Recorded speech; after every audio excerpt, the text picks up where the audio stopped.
Yes, because he's responding to something, because Sola Scriptura falls as soon as you try to obey the commands of the Torah.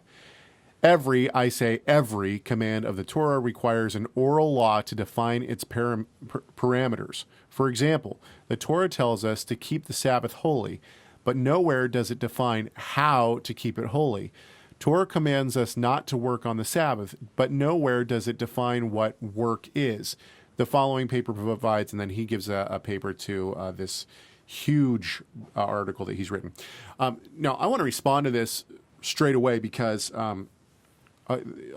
yes, I think that he's right. The Torah doesn't define how to keep these commands, but I think it's set up like that on purpose. If you come to Beit Hillel, the congregation that I'm a part of, you might see that we do things differently than you're used to.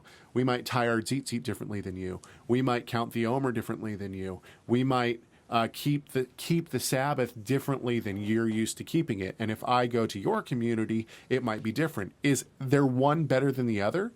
And I think that even within Judaism, that is non-believing Judaism, I think that we see the same thing happening. From one Orthodox community, even within Hasidic Judaism has about 50 various denominations of Hasidic faith. Each one is different, and each one keeps oral commandments differently. So I think this is a bit of a straw man argument to try to build up the idea that what this basically tries to say, in my opinion, is that what this person is trying to say is that Judaism has one baseline, like one oral tradition. Like, if you keep the oral tradition, you do it this way. And that's certainly not the way that Judaism has worked it out. So I think that that's a pretty big straw man argument.